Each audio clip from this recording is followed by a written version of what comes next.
Hello everyone, myself Khyati Vyas from JMP English Medium Saraswati Group of Education. Today I am conducting this session for grade 5. Subject is essays. We are discussing chapter number 2 coming of the British and this is my session number 4 for this chapter. So kids, इससे पहले के chapter में इससे पहले के sessions में हमने already इस चैप्टर का पूरा एक्सप्लेनेशन खत्म कर दिया है and I had also informed you कि नेक्स्ट सेशन में हम इस चैप्टर की एक्सरसाइज को डिस्कस करेंगे। आई होप कि आपने ऑलरेडी ये चैप्टर एक बार टेक्स्ट बुक में से रीड कर लिया होगा, क्योंकि अगर आपने रीड नहीं किया है तो आपको एक्सरसाइज सॉल्व करने में तकलीफ पड़ेगी। क्लियर? सो एक बार रिकैप कर लेते हैं कि इस चैप्टर में हमने क्या पढ़ा था। We learn regarding coming of the British. In that first of all battle of Plassey.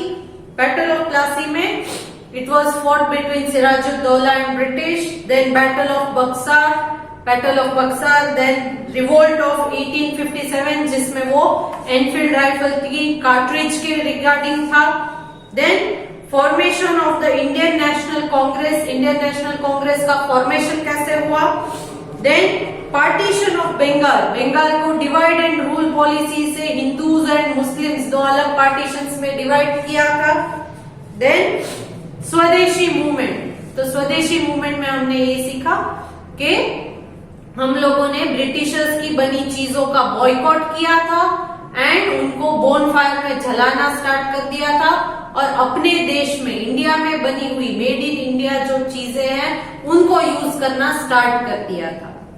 So we learn regarding all these things in this chapter. और नेक्स्ट चैप्टर की भी हिंट आपको दे दी है कि नेक्स्ट चैप्टर में गांधीयन मूवमेंट के रिगार्डिंग हम डिस्कस करेंगे। Clear? So before I start discussing the exercise, let me explain the meanings of this chapter too. इस चैप्टर के मीनिंग्स एक बार देख लेते हैं। First meaning, fortify, to make a place more able to resist attack. किसी भी place को और ज्यादा मजबूत बनाना कि वो किसी भी अटैक के अगेंस्ट खड़ा हो सके। Especially by building high walls, और स्पेशली किस तरह से उस प्लेस को सुरक्षित रखना है अटैक से कि उसके चारों तरफ हाई वॉल्स को कंस्ट्रक्ट करना है, बड़ी बड़ी दीवार कंस्ट्रक्ट करनी है।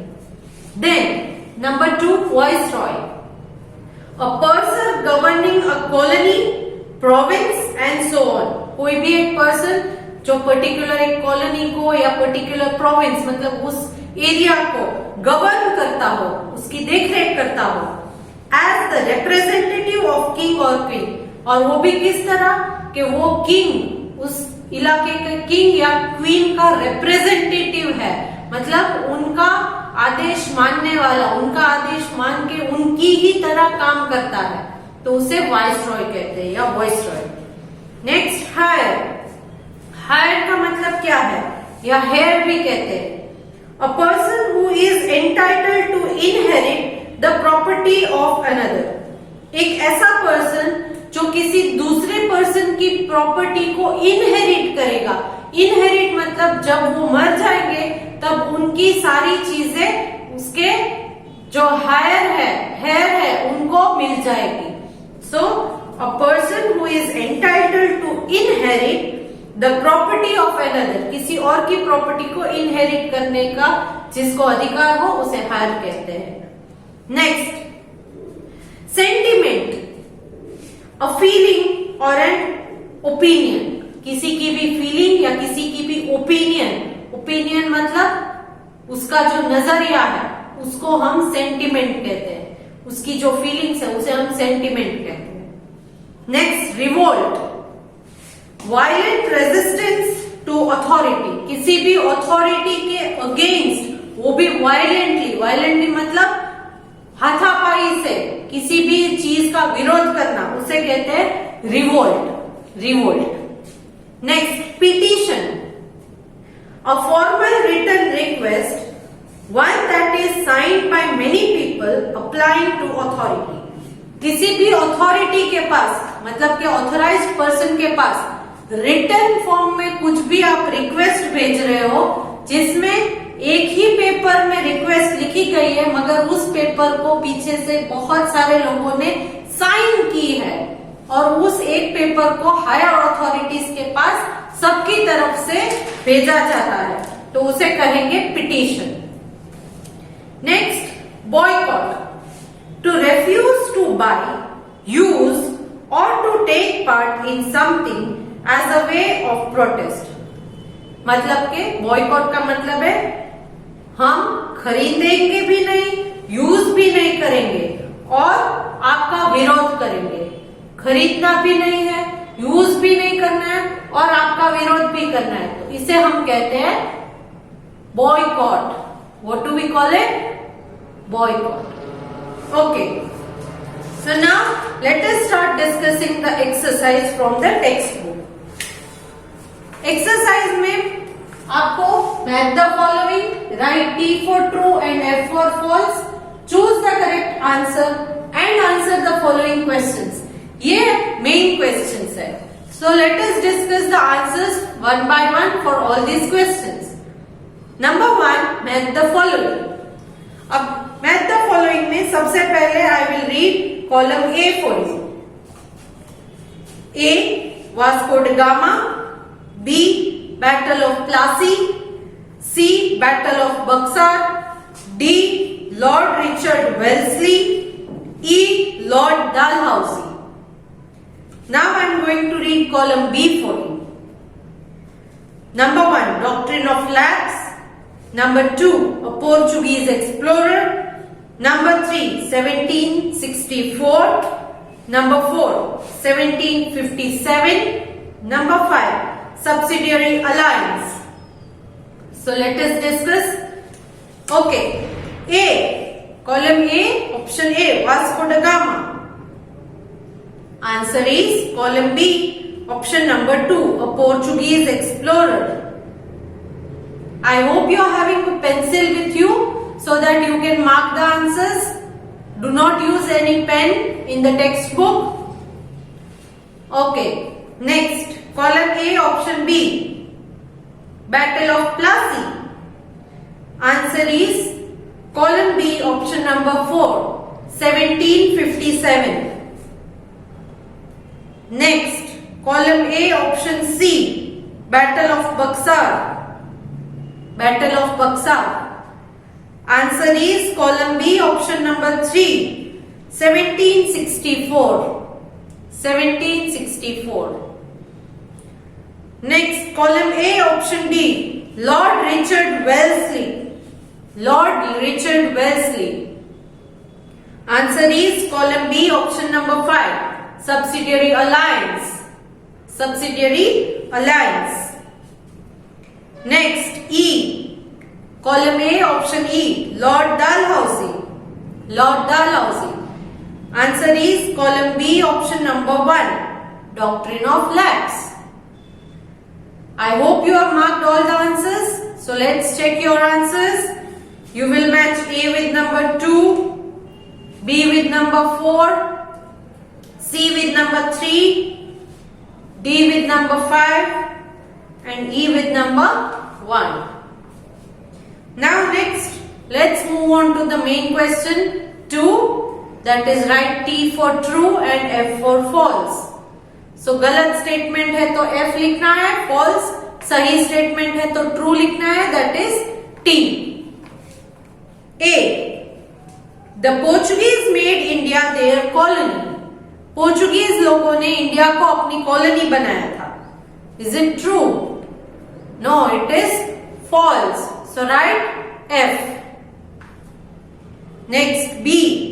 Jahangir gave the British the port of Surat.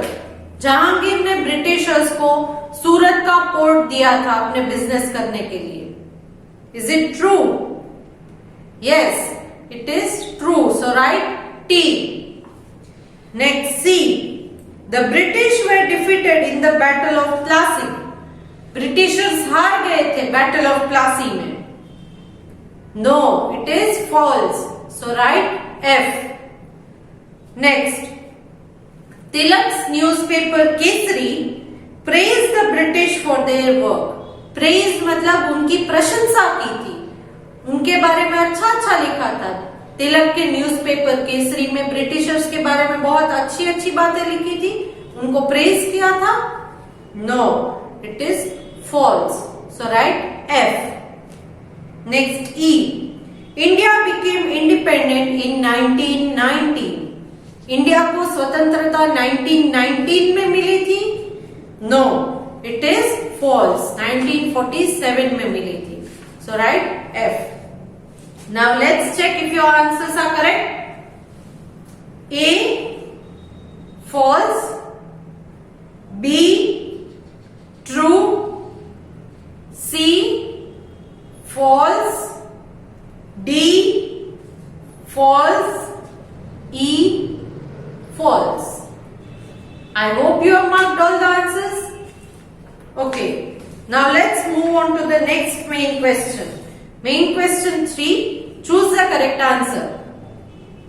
A. यहाँ पर क्वेश्चंस दिए हैं जिनके 4 ऑप्शंस है. इन 4 ऑप्शंस में से करेक्ट ऑप्शन कौन सा है जो इस क्वेश्चन का आंसर है, उस पर आपको टिक करना है. सो ए. When did Vasco da Gama discover a new sea route to India? Vasco D gamma ने इंडिया आने के लिए नया सी रूट कब डिस्कवर किया था? Options are 1498 CE, 1489 CE, 1511 CE, 1429 CE. Answer is number 1, 1498 CE. Next, B. Who had established their trading company in Chandranagore? किसने अपनी कंपनी या ट्रेडिंग कंपनी एस्टैब्लिश की थी चंद्रनागौर में? Options are number 1 the French, number 2 the English, number 3 the Portuguese, number 4 the Dutch. Answer is the French.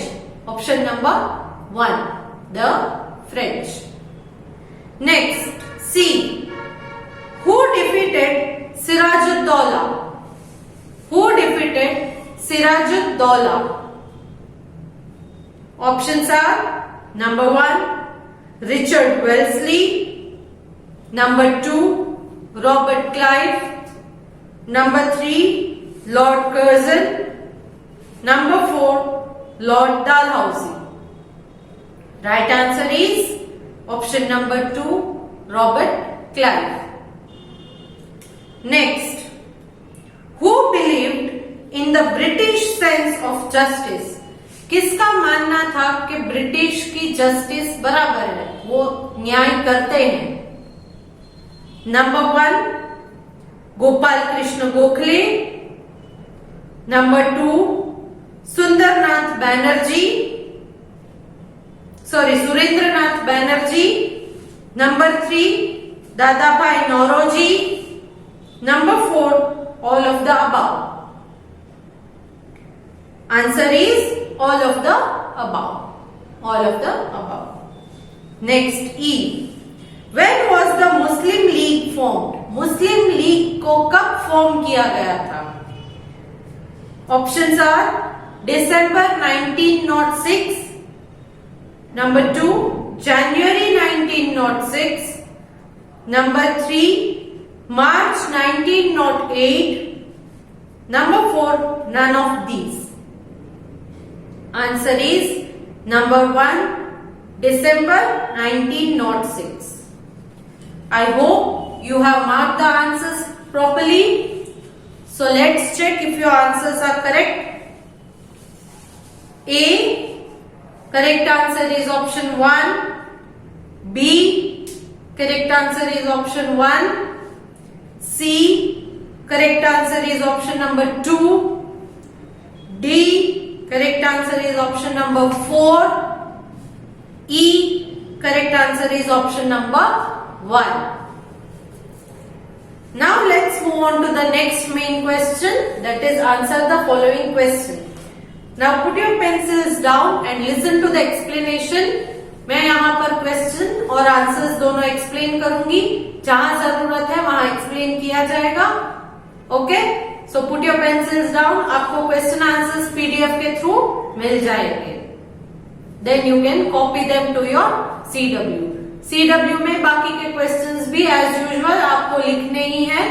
Specially जो MCQ है, choose the correct answer, उसमें सारे ऑप्शंस लिखकर फिर टिक मार्क करना है, सिर्फ आंसर को आप नहीं लिखोगे। Okay, now let's discuss question answer. Answer the following questions.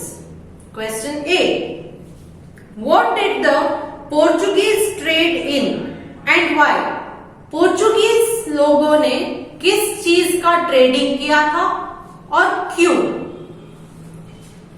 The Portuguese traded spices, silk and gold. उन लोगों ने ट्रेडिंग मतलब बिजनेस किया था, खरीदना क्या खरीदा था हमसे? स्पाइसेस यानी कि मसाले, सिल्क और गोल्ड, इन चीजों को खरीदना स्टार्ट किया था। Spices help in the preservation of meat in winter and make the food tastier. Spices मतलब मसालों से उनको ये फायदा होता था कि विंटर सीजन में मीट को प्रिजर्व करने के लिए, मतलब खराब होने से बचाने के लिए स्पाइसेस का यूज किया जाता था, और इन स्पाइसेस को यूज करने से, खाना बनाते वक्त यूज करने से उनका फूड जो है वो टेस्टी बन जाता था। Silk and gold were considered very valuable in the whole of Europe. और सिल्क और गोल्ड ये पूरे यूरोप में बहुत ही वैल्यूएबल मतलब अमूल्य माना जाता था। क्लियर? तो यहाँ क्वेश्चन में पूछा है किन चीजों का ट्रेड होता था और क्यों होता था, तो दोनों आपको लिखने हैं, रीजन भी लिखना है। Clear? Next question B, Who fought the Battle of Buxar? What was the result? Battle of Buxar किन लोगों के बीच फाइट हुआ था और उसका रिजल्ट एंड में क्या हुआ था?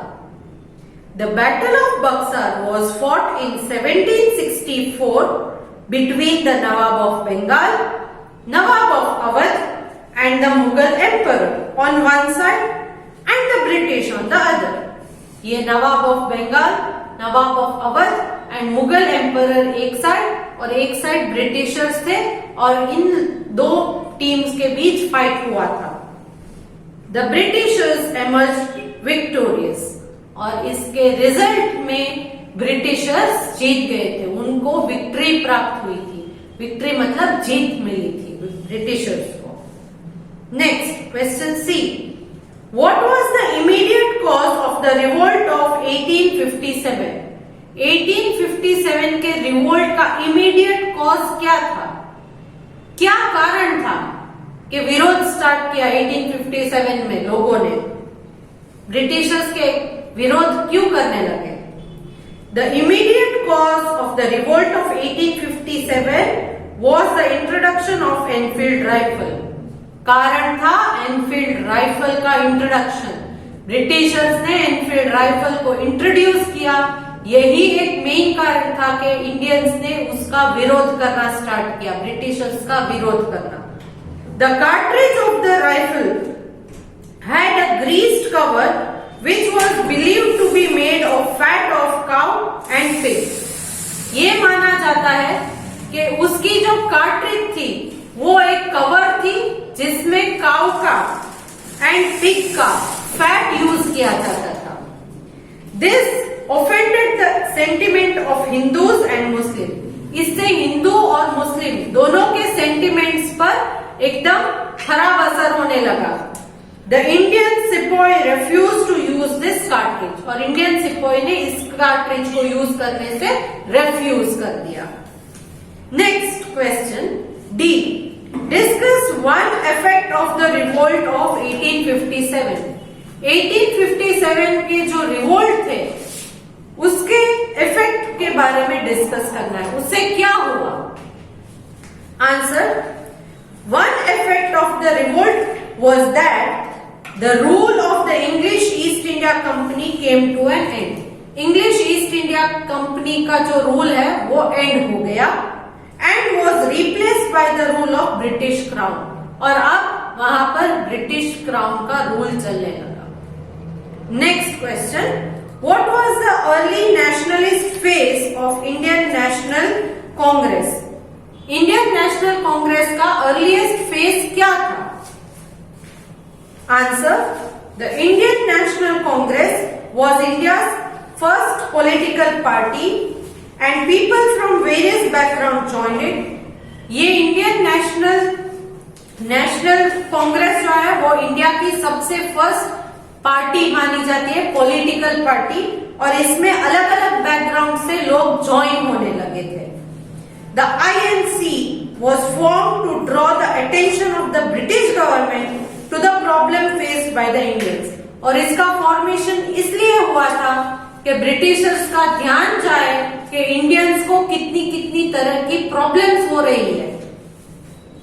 It did so through prayers and petitions. और किस तरह से उन्होंने इसे आगे बढ़ाया? उन्होंने रिक्वेस्ट की और पिटिशंस फाइल की. This was the early nationalist phase of the Indian National Congress. So Indian National Congress ने सबसे पहले पिटिशन से और प्रेयर से अपना काम स्टार्ट किया, जिसमें इंडियंस को जो जो तकलीफ होती थी उनके बारे में ब्रिटिशर्स को बताया गया. Next question, why did the younger members of Indian National Congress start the assertive nationalist phase? जो यंग मेंबर थे इंडियन नेशनल कांग्रेस के, उन्होंने एसर्टिव नेशनलिस्ट फेस मतलब एकदम जोश वाला फेस क्यों स्टार्ट किया? धीरे धीरे से प्रेयर्स एंड पिटिशंस वाला नहीं, अब एकदम स्ट्रॉन्गली बोलने लगे. क्यों स्टार्ट किया? आंसर, रेडिकल लीडर्स मतलब जो एकदम एंथुजियास्टिक थे, एनर्जेटिक थे. तो ये एनर्जेटिक लीडर्स लाइक बाल Gangadhar Tilak, Lala Lajpat Rai and Bipin Chandra Pal wanted immediate action and were critical of the British who had ignored all INC prayers and petitions. इन लोगों को इमीडिएट एक्शन चाहिए था कि हमने इतनी प्रॉब्लम्स हमारी बताई है तो आप इमीडिएटली एक्शन लो और हमारी प्रॉब्लम सॉल्व करो. एंड क्यों? क्योंकि ऑलरेडी ब्रिटिशर्स ने इनकी सारी प्रेयर, सारी पिटिशंस को इग्नोर कर दिया था. उनको वो सुन भी नहीं रहे थे, मान भी नहीं रहे थे. This was the reason why the younger members of the INC started the assertive nationalist phase of the INC in 1905. और इसलिए इन्होंने assertive nationalist phase को स्टार्ट किया 1905 में. So here I come to the discussion of the exercise given in the textbook regarding this chapter. Next session we will start with the new chapter. I am sending a PDF जिसमें CW work है. I hope you will complete your CW with good handwriting and no spelling mistake. So hope to see you good in next session. Bye.